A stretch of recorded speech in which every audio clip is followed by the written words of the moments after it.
I hope that you're doing well. I'm back for a very long time. I haven't uploaded any video kasi feeling ko wala akong may share sa viewers ko or also especially sa mga nag-subscribe sa akin. Wala akong ma-share na something that will learn something from me. Yung parang this is what, parang anong purpose nito? Parang ganon. But this time, I was motivated to share you guys my experience, my preparation, and the requirements na dinala ko sa St. Luke's Medical Center. Kasi I know that there's a lot of you there na nagtatanong about it, and I hope this video will help you guys. So anyway, this gonna be like an uncut video. I gonna try na hindi siya i-cut or mag-insert ng any video, but I took some videos sa loob ng St. Luke's. So maybe let's see kung i-insert ko ba siya from this video kasi medyo busy ako, ayoko sanang mag-edit, but might give you idea kung anong itsura doon. So, yeah, let's see. So, first, okay, it's gonna be fast. We're gonna talk faster about everything. So, yeah. So, first, ang tinatanong nila mostly sa GC, kung ano yung requirements. Ano nga ba yung requirements na hinihingi talaga sa mismong SLEC? Kasi there are few list of different requirements na sinesend sa group ng K1 kung may sinasalihan kayo na sinesend na magkakaiba-iba. So guys, listen up kasi I done my medical examination, so this is gonna be a credible source.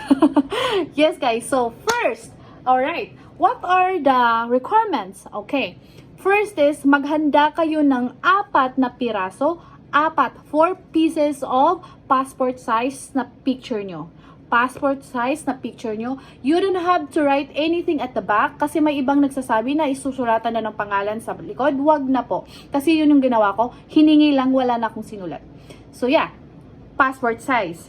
Then, 2 copies of bio page ng passport nyo. Bio page ng passport nyo. Kung hindi nyo, nalilito kayo kung ano yung bio page, yun yung page na nandun yung picture nyo, nandun yung number ng passport nyo, nandun yung pangalan nyo, lahat ng information, yun. Diba? Yun yung bio page. And bring the passport itself also. Do not forget kasi bawat step, hinihingi talaga yung passport. So guys, again, 4 pieces of passport size na picture, 4, then bio page, 2 photocopies, and the next is the confirmation sa St. Luke's. St. Luke's, I feel like ang email na sinesend nila sa atin, parang mga 4 pages yon, pero ang hinihingi nila, yung hinihingi nila yung front page. I gonna show you, hold on. Yes, this is gonna be an uncut video. Anyway, ito yun. Ito yung hinihingi nila. Ito lang. Kaya if you want to save sa cost ng printing, wag niyo na i-print yung whole ito lang yung kunin niyo. Ito lang yung ipa-print niyo. Yung kung saan yung nakasulat yung St. Luke's Medical blah blah blah, then schedule and the barcode. Yun lang. Wag niyo na i-print yung 'di ba meron sa pinakadulo parang kasama doon yung flow ng wag na kasi it won't help you guys kasi may mga personnel doon na tinuturuan talaga tayo na kung saan yung next step. At yung St. Luke's Medical Center, hindi siya yung clinic na yon, extension clinic kasi yon, hindi siya ganun kalaki. Though like 6th floor yata siya, pero yung lapad hindi siya ganun kalaki na maliligaw ka. So yeah, wag niyo na i-print yun kasi gastos yun, additional gastos yun, wag na. Ito lang. And again, what else? I repeat, 4 pieces passport size, then photocopy of bio page and the passport itself, and also the confirmation of your appointment sa St. Luke's, and the appointment of your embassy interview. Kailangan yon, i-print nyo yon, lahat yon, kasi kukunin nila yon. Hindi na kailangan na mag-photocopy ka. Yun lang, yung original na yon. So, kung mag-print ka, 2 copy, 1 for the embassy, 1 for the SLEC. Alright? So, ano pa? Vaccine certificate. Vaccine certificate, 2 copies also. 2 copy yung hinihingi nila. Kung may vaccine card ka, it's much better. Pero mas, mas safe na anuhin ka kasi dalawa yung dinala ko, vaccine certificate and also the card. So, para iwas drama sa loob. So, yun. And what I did actually, guys, nung pumunta ako sa St. Luke's, dinala ko lahat ng requirements. Lahat ng requirements na posible nilang hingin, nandito na. Nag-print out na ako kasi ready na ako for interview. Kaya dinala ko na just in case may makalimutan ako or may hingin sila na walang out of nowhere, meron ako. So, yun yung ginawa ko. Hindi lang yung SLEC na requirements yung para ready tayo. So, yun. Again, 4 pieces. Picture sa passport size. Bio page, 2 copy. Confirmation from St. Luke's, isa lang. Then, confirmation sa embassy, isa lang. Then, vaccine certificate. That's it. Yun lang. Yun lang yung hinihingi nila. And then, pagka pasok mo doon, kasi yung may appointment, kasi alas 9. Tapos, pumunta ako doon alas 7. Sa sobrang excited ko, guys. Though, kahit maaga ka doon, may mga upuan naman, hindi ka mapapagod. Kasi may mga nagpaparent doon ng upuan. For 20 pesos, unlimited hour na yon. Kahit kailan mo gustong upo doon, okay lang. 20 pesos, guys. So, pero, hindi din naman masama kung 30 minutes before your appointment time, saka ka pa pumunta kung malapit lang yung hotel mo, okay lang kasi, actually, 30 minutes before your appointment time, doon sila nagpapapasok. So, kung lakad lang yung hotel mo, then, much better. So, yun.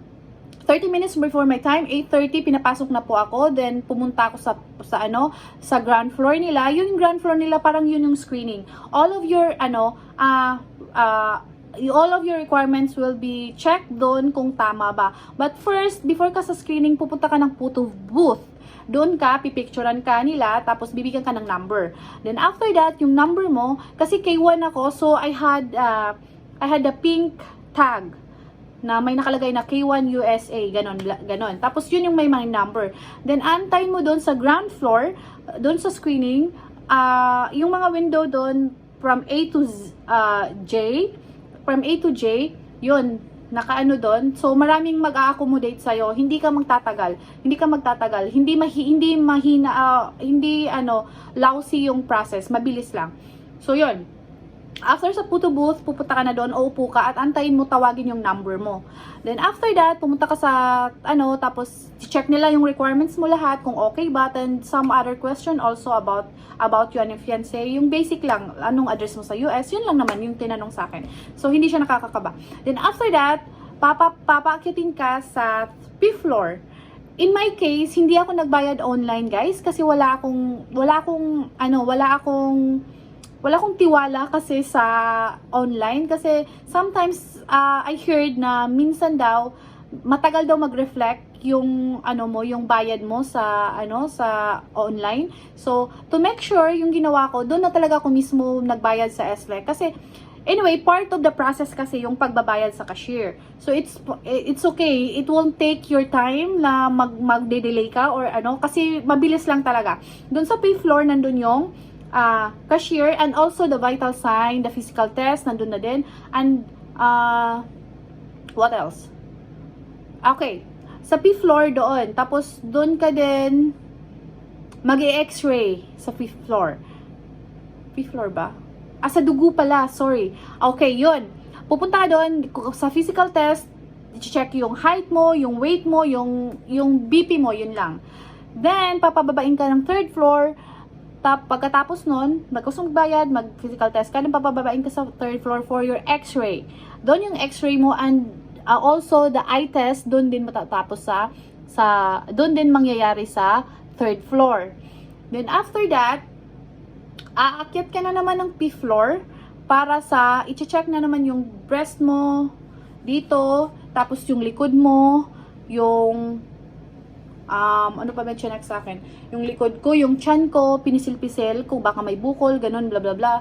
So, ayun lang. Ayun yung process. Then, after that, after mo doon, yung parang pinipress yung katawan mo, chine-check yung katawan mo, i-advise ka na pumunta na sa checkout counter.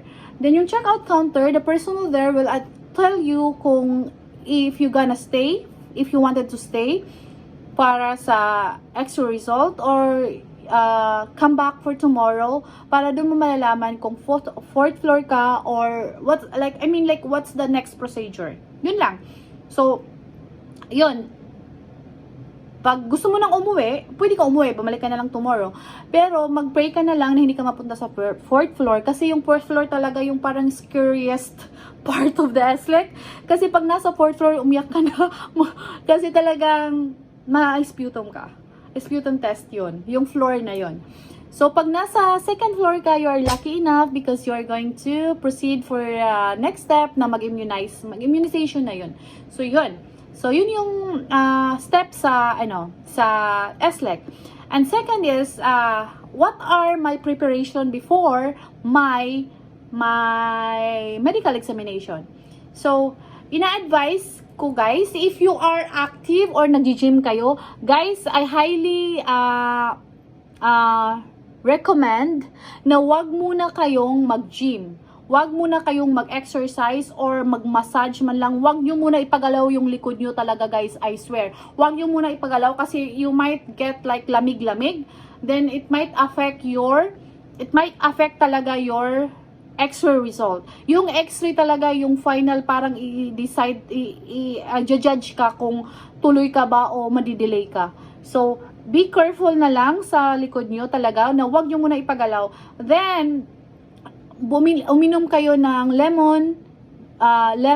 warm water with lemon or ginger, yun, tapos fresh milk yun, then healthy food talaga, then avoid na ma-expose kayo sa congested area, and also like kasi sobrang talaga ng sensitive ng ng SLEC kasi kahit konting diferensya talagang iano ka sa sputum, then sputum will like take for 2 months of another waiting. So nagantay na tayo ng almost like more than a year, tapos another 2 months guys. It's so depressing actually. It's so stressful. Kaya to avoid the drama guys, be careful. Wag mo nyo munang yung sarili nyo. Stay at home na lang kayo at eat healthy food. Then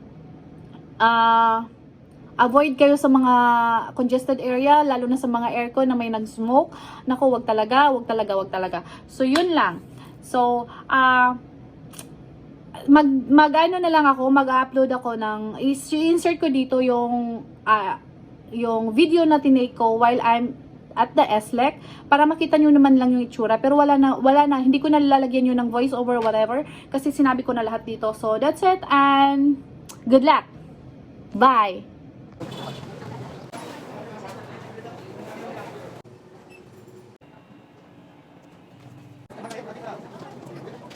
Sign ako, preparation for my medical examination sa SLEC. Kasi sabi nila, maganda daw tong ginger. You know what guys, ang ginagawa ko, kasi mahirap siyang balatan. So yung ginagawa ko, yung binabalatan ko lang, yung mga nasa gilid, yung parang may mga dumi-dumi na nakastack. Yun lang, yung parang may mga lupa. yun lang yung tinatanggal ko talaga, honestly. Then, yung sa harap na skin, kasi smooth na siya, hindi ko na inaan yung sarili ko. Bother yung sarili ko na magkanay pa. Kasi nahugasan naman siya, you know. Then, I gonna cut this one into small pieces.